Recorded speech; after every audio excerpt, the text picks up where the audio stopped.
10 محرم کو دسترخوان وسیع کرنا، یہ بڑا دلچسپ سوال ہے، اس میں میرا خیال ہے سب کو بہت زیادہ دلچسپی ہوگی۔ 10 محرم کے دن دسترخوان وسیع کرنے کی کیا فضیلت ہے، جبکہ 10 محرم کو روزہ رکھا جاتا ہے، 10 دن میں کچھ کھاتے پیتے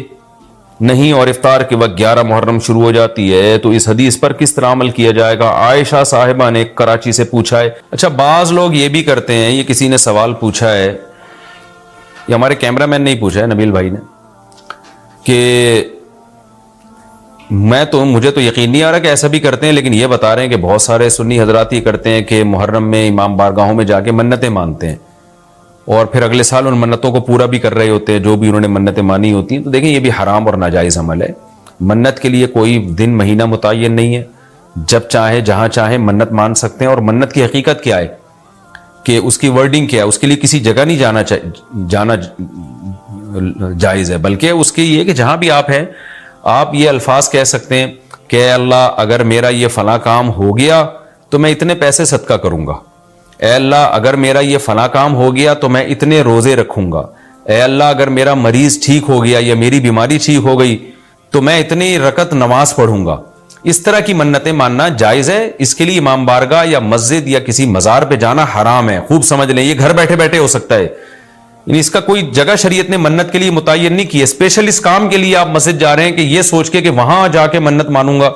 تو شاید منعقد ہوگی، ایسا نہیں ہے، منت کہیں بھی ہو جاتی ہے۔ ہاں، کوئی مسجد میں نماز کی نیت سے جائے کہ 2 رکعت پڑھ کے اللہ سے دعا مانگوں گا تو ایک الگ بات ہے، اس کے لیے مسجدیں ہیں، تو مزار تو اس کے لیے بھی نہیں ہے، وہ تو وہاں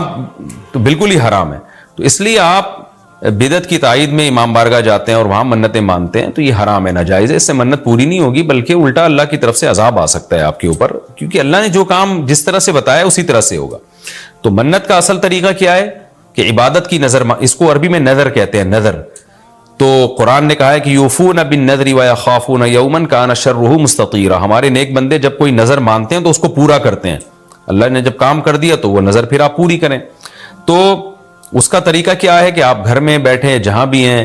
آپ زبان سے یہ الفاظ دہرا دیں کہ اے اللہ اگر میرے مریض کو شفا مل گئی یا میں ٹھیک ہو گیا یا میں امتحان میں پاس ہو گیا تو میں اتنے پیسے صدقہ کروں گا یا کروں گی، یا اتنی رکعت نماز پڑھوں گا یا پڑھوں گی، یا اتنے روزے رکھوں گا یا رکھوں گی۔ اس طرح کی عبادت کی نظر ہوتی ہے، اس کے علاوہ نہیں ہوتی۔ بعض لوگ یہ نظریں مان رہے ہوتے ہیں کہ میرا یہ کام ہو گیا تو داتا دربار پہ اتنی دیگیں چڑھاؤں گا، یہ نظر پوری کرنا بھی حرام ہے، کام ہو بھی جائے تو دیگیں چڑھانا جائز نہیں ہے۔ بعض لوگ یہ کہہ رہے ہوتے ہیں کہ یہ کام ہو گیا تو امام حسین کے نام کی یا غوث اعظم کی نام کی اتنی دیگیں نکالوں گا، یہ سب غلط چیزیں۔ صدقے کی نظر ہوتی ہے اللہ تیرے نام پہ میں اتنے غریبوں کو کھانا کھلاؤں گا، یہ نظریں ہوتی ہیں صدقے کی، جو اللہ کے لیے ہوتا ہے صدقہ۔ تو اس میں یہ کہ کھانا کھلانے کی، صدقہ خیرات کی نظر ہو سکتی ہے، اور عبادت کی نظر ہوتی ہے۔ یہ جو مزاروں پہ جانے کی نظر اور فلاں پہ جا پہ چڑھاؤں گا، یوں کروں گا، ایسے کروں گا،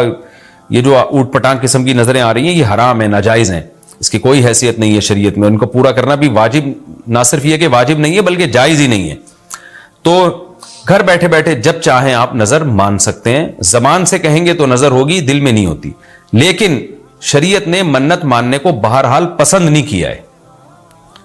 نبی صلی اللہ علیہ وسلم نے فرمایا کہ جو نظر مانتا ہے نا وہ تقدیر کو تو نہیں ٹال سکتا، اللہ اس کے ذریعے کنجوس سے پیسہ نکلوا دیتے ہیں، یعنی تقدیر میں بیماری ٹھیک ہونا ہوگی تو ہو جائے گی، کامیابی ہوگی تو ہوگی، وہ تو، لیکن کیا ہوتا ہے کہ بندہ ٹھیک ہو جاتا ہے اور جو آدمی کبھی صدقہ نہیں کرتا اس بہانے اس کی جیب سے، کنجوس کی جیب سے پیسے نکل جاتے ہیں، ویسے تو دے نہیں رہا تھا صدقہ تو اللہ نے بیماری میں ڈال دیا، چل اب منت مان تاکہ میں بیماری ٹھیک کروں اور تو اب پیسے نکال یہاں سے۔ تو کنجوسوں کے ذریعے، کنجوسوں کا پیسہ نکلوانے کے لیے یہ کام ہوتا ہے، بے نمازیوں کو نماز پڑھوانے کے لیے، جو روزہ نہیں رکھتے ان کو روزہ رکھوانے کے لیے۔ تو اس حدیث سے پتہ چلتا ہے کہ منت اور نظر کو جائز ہے لیکن پسند نہیں کیا گیا۔ علماء نے اس کی وجہ بیان کی ہے کہ یہ ایک طرح سے نا اللہ سے ایک طرح کا مقابلہ چل رہا ہے کہ اللہ میرے مریض کو یا مجھے ٹھیک کر دے تو میں اتنے روزے رکھوں گا، یعنی بارگیننگ ہو رہی ہے اللہ تعالیٰ سے کہ اگر نہیں ٹھیک کیا تو میں نہیں رکھتا، جا بھائی،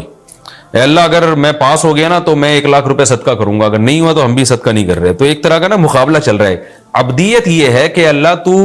مجھے پاس کرے گا تو بھی 1,00,000 روپے دوں گا، نہیں کرے گا تو بھی 1,00,000 روپے دوں گا، اس لیے کہ میں تو تیرا بندہ ہوں، لیکن تو مجھے ویسے ہی پاس کر دے امتحان میں، چاہے میں 1,00,000 دوں یا نہیں دوں، میں تو تیرا بندہ ہوں، میں تو فقیر ہوں۔ فقیر بارگیننگ تھوڑی کرتا ہے، سیٹھ صاحب آپ نے مجھے اگر